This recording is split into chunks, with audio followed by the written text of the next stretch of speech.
Bienvenue à vous tous pour ce culte vidéo. Nous sommes très heureux de pouvoir vous rejoindre derrière votre écran et ici, dans ce temple, chez vous, dans votre canapé, dans votre cuisine. Vous êtes peut-être seul, ou bien vous avez invité quelqu'un pour voir le culte.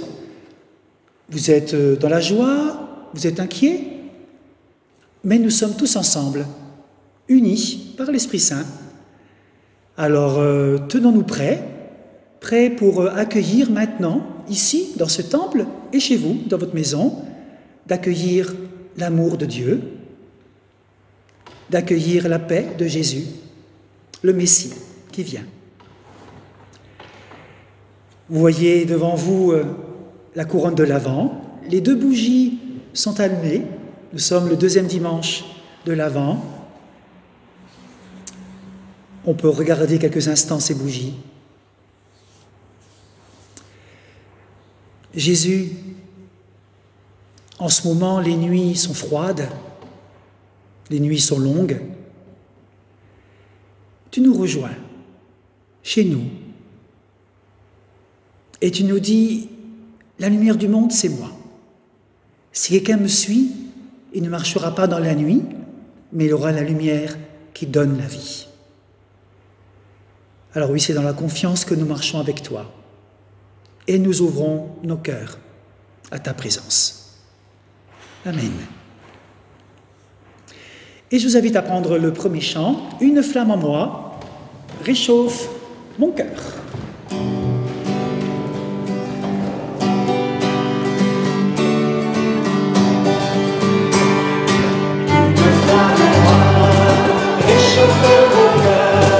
C'est une flamme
Prions avec le psaume 40. J'ai espéré le Seigneur, il s'est incliné vers moi. Il a entendu mes appels au secours. Il m'a fait remonter du gouffre de destruction, de la boue, de la frange. Il a placé mes pieds sur le roc. Il a fermé mes pas. Il a mis dans ma bouche un chant nouveau, une louange à notre Dieu. Beaucoup le verront. Ils seront saisis de crainte et ils mettront leur confiance dans le Seigneur. Que tous ceux qui te cherchent trouvent en toi leur gaieté et leur joie. Que ceux qui aiment ton salut disent constamment, le Seigneur est grand. Tu es mon secours et mon libérateur. Mon Dieu, ne tarde pas. Continuons notre prière avec le chant, toi qui es lumière.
Je vous invite à la prière.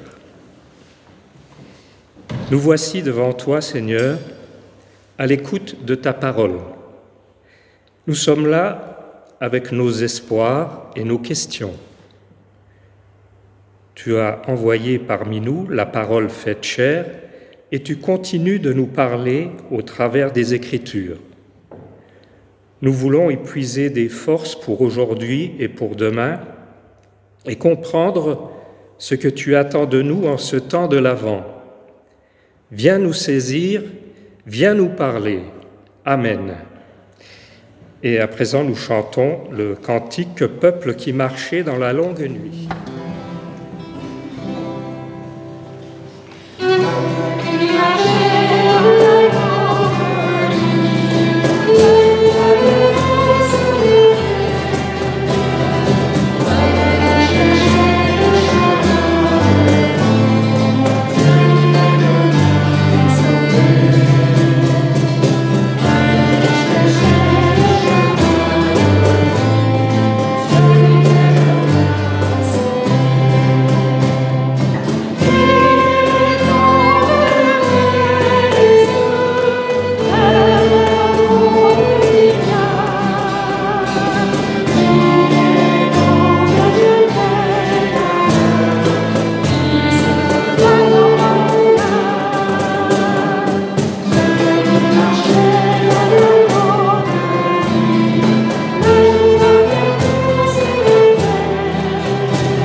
Et nous lisons dans Luc 9, Luc 19, les versets 1 à 10. Je vais vous raconter l'histoire de Zachée.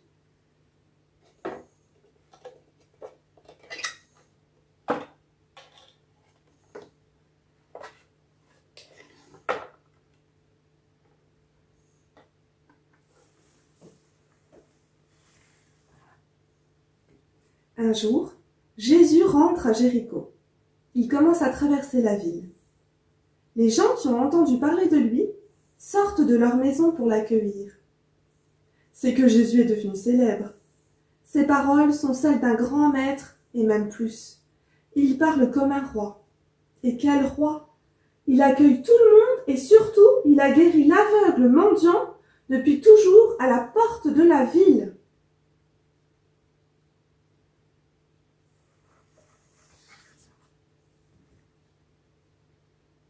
Un joyeux cortège accompagne Jésus à travers Jéricho. Ils sont de plus en plus nombreux à l'entourer et même à se bousculer un peu pour se rapprocher de lui. C'est une grande fête pour toute la ville.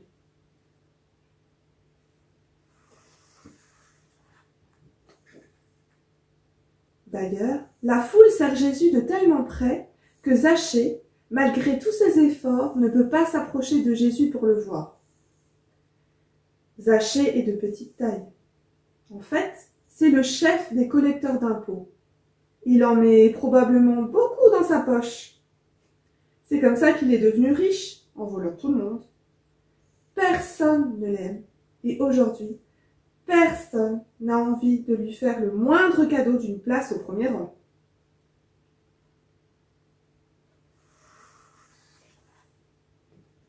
Mais Zachée veut absolument voir Jésus. Comme personne ne le laisse passer, il a alors une idée. Il sait que plus loin, sur le chemin, il y a un arbre sycomore. Zachée est petit, mais s'il monte dans l'arbre, il sera alors plus haut que tout le monde. Il se précipite à toutes jambes en avant pour grimper dans l'arbre sycomore. De là, entre les branches, il pourra voir enfin Jésus passer sur le chemin.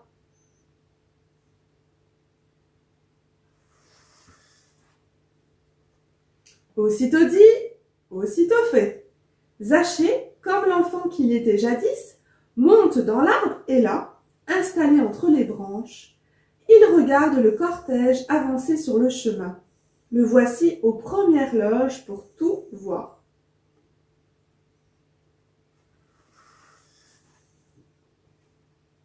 Mais soudain, surprise! Au lieu de passer sur le chemin, Jésus s'arrête sous l'arbre sycomore. Il lève les yeux et regarde Zachée et l'appelle par son nom. « Dépêche-toi de descendre, Zachée. Il faut que je loge aujourd'hui dans ta maison. »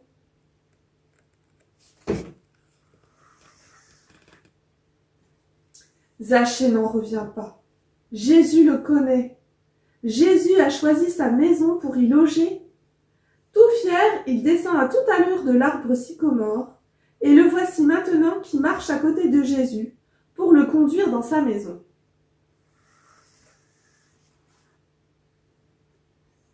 Zachée est vraiment l'homme le plus heureux de Jéricho. Il pense à tout pour recevoir Jésus le mieux possible.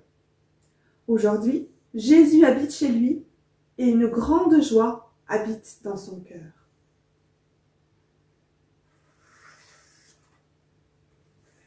Pendant ce temps, la foule est restée dehors. Les gens murmurent contre Jésus.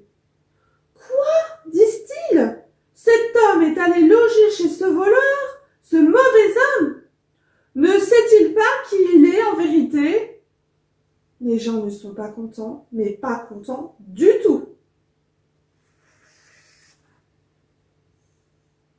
À l'intérieur de sa maison, Zachée est transformé par la présence de Jésus.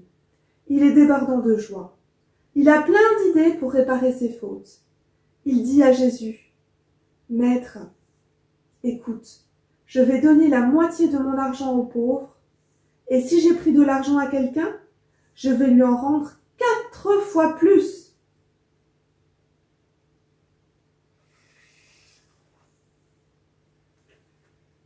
C'est vraiment la première fois que Zachée parle ainsi. Jésus lui dit alors, « Aujourd'hui, le salut est entré dans cette maison. Toi aussi, tu es un descendant d'Abraham. » Zachée a compris que le plus important n'est pas d'être le plus riche, mais d'être un enfant d'Abraham. Jésus ajoute, « Je suis venu pour chercher et pour sauver tous ceux qui sont perdus. »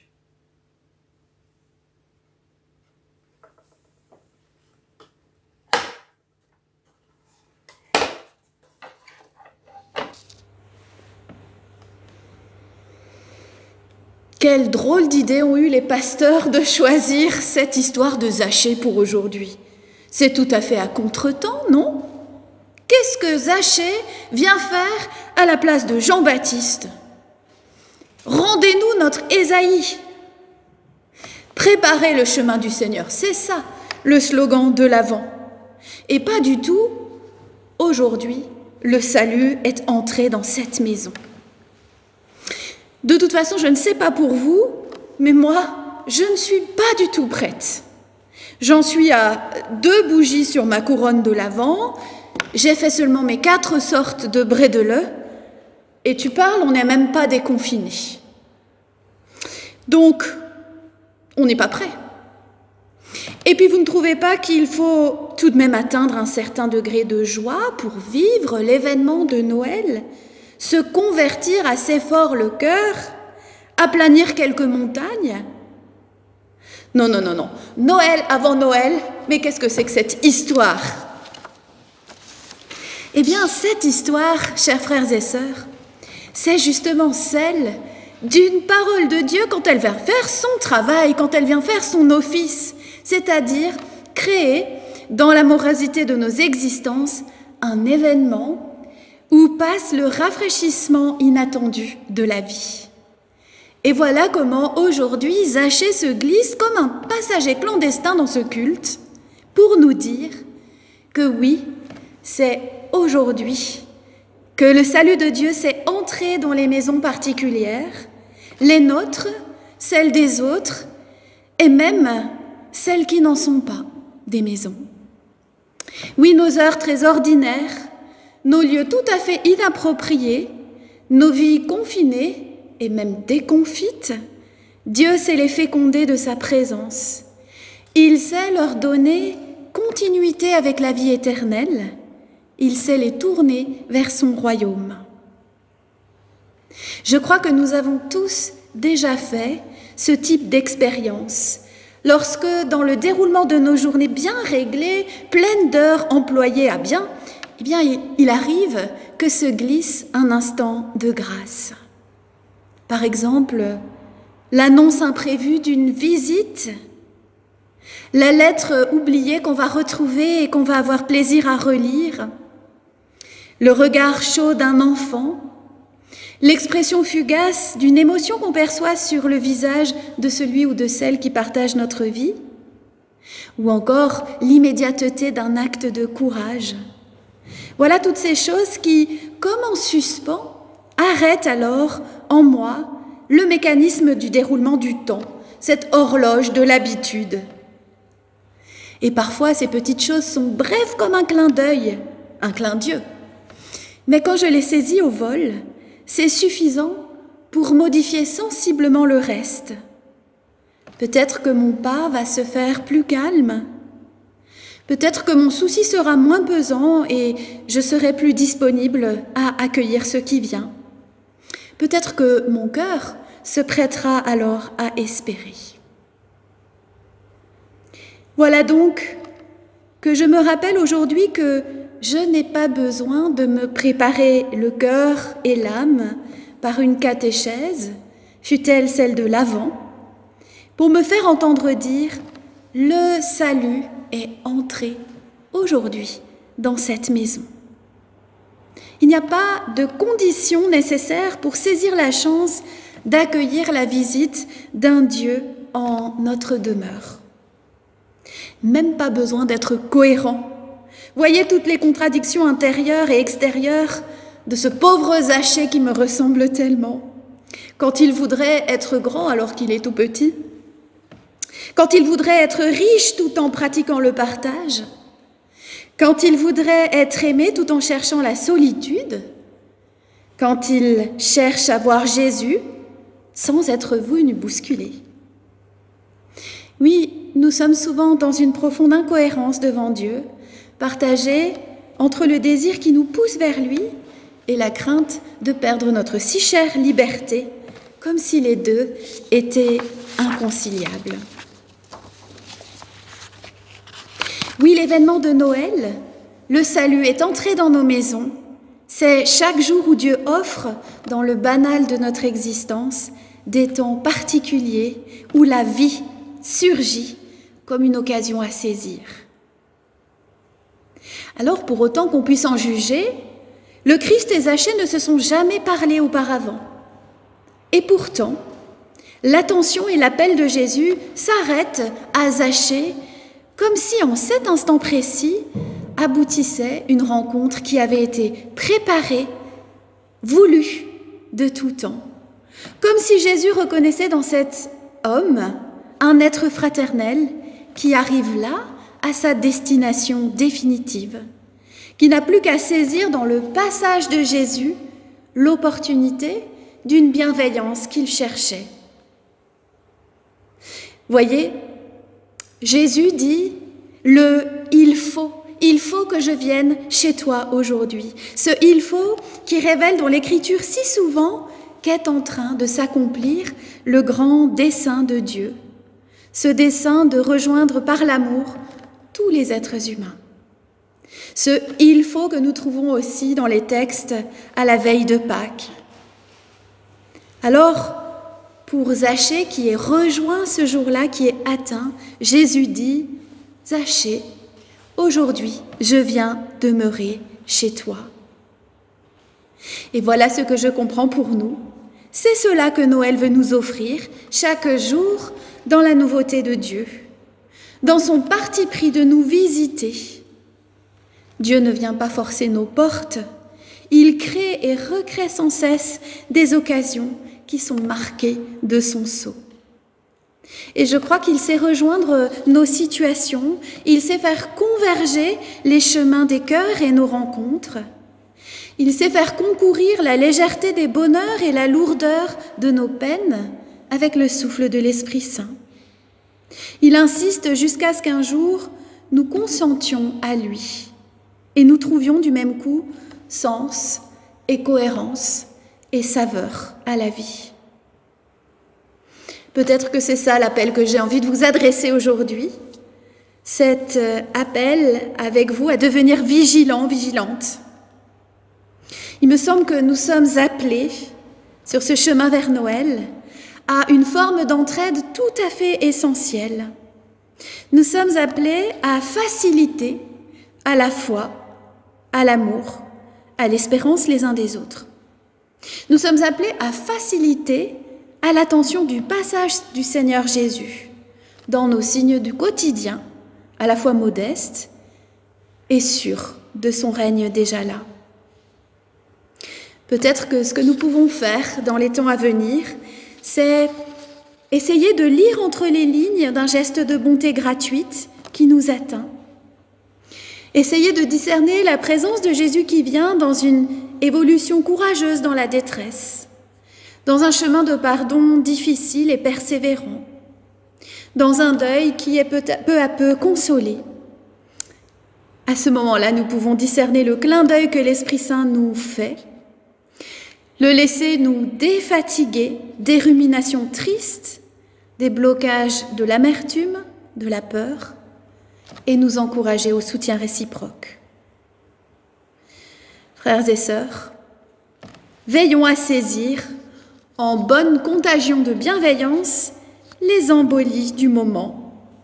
Laissons le Seigneur confirmer en nous ce « Je suis avec vous tous les jours et dès aujourd'hui ». Sur ce, je crois qu'il est bien temps que je me mette à confectionner ma 5e sorte de brédeleux, parce que je ne sais pas ce qu'a servi Zachée à Jésus pour l'accueillir, mais moi, je ne connais rien de mieux que les brédeleux. Amen.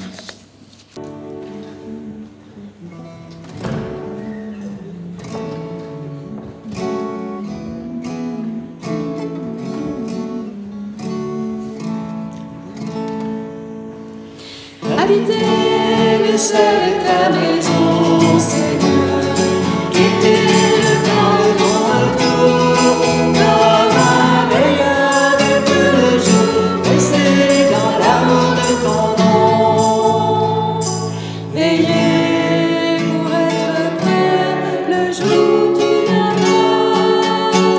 Préparer ton retour pour bien, Seigneur. Le monde a tant besoin de toi. Habiter le seuil de ta maison, Seigneur. Guetter le temps de ton retour, comme un veilleur de tout le jour, rester dans l'amour de ton nom. Veiller pour accueillir la promesse de Dieu, témoigner de ce jour, bien Seigneur, que le monde a tant besoin de toi. Habiter le seuil de ta maison, Seigneur, guetter le temps de ton retour, comme un veilleur de tout le jour, rester dans l'amour de ton nom. Veiller pour accomplir les œuvres de l'amour, permettre ton retour, bien Seigneur, le monde a tant besoin de toi. Habiter le seuil de ta maison, Seigneur, guetter le temps de ton retour, comme un veilleur de tout le jour, rester dans l'amour de ton nom. Et je vous invite à la prière.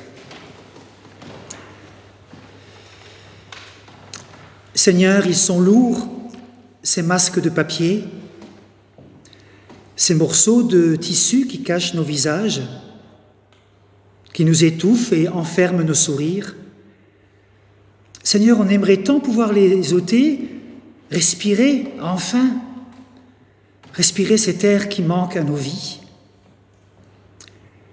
Mais derrière nos masques, qu'allons-nous trouver? Des visages ouverts et accueillants? Ou bien d'autres masques plus grands? Car ils sont nombreux, Seigneur, et bien plus lourds encore, ces masques intérieurs, ces masques qui enserrent nos cœurs. Ces masques de peur, masques de méfiance, de rejet,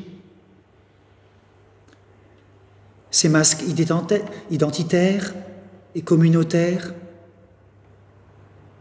soigneusement étiquetés. Ces masques-là, Seigneur, toi seul peux venir les ôter. Alors toi qui es un Dieu d'amour et de paix, nous t'en prions. Toi qui es Père, viens nous démasquer afin que nous puissions te chanter.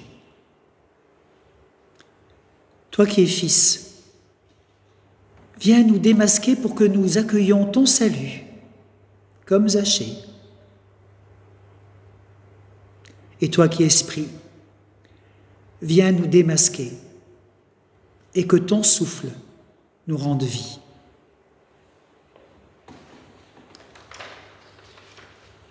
Et dans le silence, nous voulons te confier, notre Dieu, toutes les personnes, toutes les situations qui nous tiennent à cœur.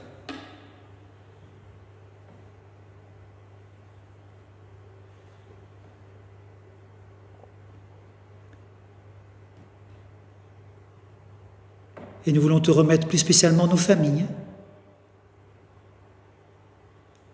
Que ta bénédiction nous accompagne. Nous voulons remettre plus spécialement nos enfants, nos petits-enfants, en ce temps d'avant de Noël. Père, apprends-nous des gestes, des paroles d'amour. Apprends-nous à les accompagner et à leur faire découvrir au fur et à mesure ce merveilleux salut que tu nous donnes en Jésus. Et tous ensemble, d'une même foi et d'une même joie, nous voulons te prier ensemble. Notre Père, qui es aux cieux, que ton nom soit sanctifié, que ton règne vienne, que ta volonté soit faite sur la terre comme au ciel. Donne-nous aujourd'hui notre pain de ce jour. Pardonne-nous nos offenses, comme nous pardonnons aussi à ceux qui nous ont offensés. Et ne nous laisse pas entrer en tentation, mais délivre-nous du mal. Car c'est à toi qu'appartiennent le règne, la puissance et la gloire, pour les siècles des siècles. Recevez maintenant la bénédiction de la part de notre Dieu. Ainsi donc, bien-aimés, vous qui aimez le Seigneur d'un amour inaltérable, je vous recommande maintenant à l'Éternel et à sa grâce qu'il nous a promise. Il vous bénit, celui qui est le Père, le Fils et le Saint-Esprit, dans l'unité du même Dieu. Il bénit votre départ et votre arrivée. Partez dans la joie. Vous êtes aimés de Dieu. Vous êtes bénis de Dieu. Amen. Nous avons vu les pas de notre Dieu, croisés par les hommes. Nous avons vu les livres grand Dieu, la joie de tous les peuples. Comme il a dit à Jésus le Jeune, changez le cœur et viens-vous, quand viendra dit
Et nous vous souhaitons un bon temps de l'Avent à chacun et à chacune. À bientôt.